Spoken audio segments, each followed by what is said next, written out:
احنا لحد الان ما ضفناش اي حاجه على الفورم على التمبلت. تتوقع بقى دلوقتي لو انا جيت ضغطت على السبميت هيحصل ريفرش ولا لا؟ الاجابه لا. ده ازاي؟ بس احنا ما ضفناش حاجه على الفورم. مش مفترض لما نضيف الانجي فورم الاول يبدا يتحكم فيها الانجولار؟ لا، هو الحقيقه الانجولار ضاف الانجي فورم خلاص. ازاي يعني؟ ده سحر يعني؟ لا مش سحر. الاول تعالى اثبت لك ان هو فعلا ضاف الانجي فورم. طب هتثبت لنا ازاي؟ تعالى بقى تعمل هنا كليك يمين، نختار انسبكت، هنيجي هنا في الكونسول نكتب حاجه اسمها ويندو وبعد كده دوت ان جي. الانجي ده ده اوبجكت عامله الانجولار، بتستخدمه في يعني في وقت الديفلوبمنت بس. ده بيديك اكسس على بعض الفانكشنز اللي انت ممكن تعمل بيها انفستيجيشن على الدوم بتاعتك. فانا هنا هستخدم الجيت دايركتيفز بس عشان نتاكد ان الفورم عليه او ايه الدايركتيفز اللي هي مطبقه على الفورم اليمنت. زي ما انت شايف هنا محتاجين نحط نود، يعني محتاجين ايه؟ مثلا اعمل دوكيمنت دوت جيت اليمنت باي تاج مثلا او باي تاج نيم يعني، واحط الفورم عشان اعمل اكسس على الفورم اليمنت في الدوم. لكن في عندي طريقه اسهل من كده، وهي ان انا اعمل سيلكت عليه كده، اعمل سيلكت على الفورم. زي ما انت شايف عندي حاجه هنا اسمها دولار ساين زيرو، دي بديل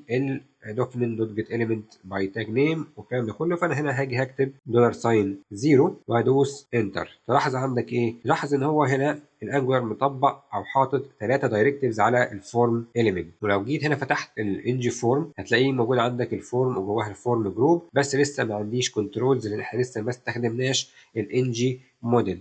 تمام كده؟ طيب السؤال بقى هنا،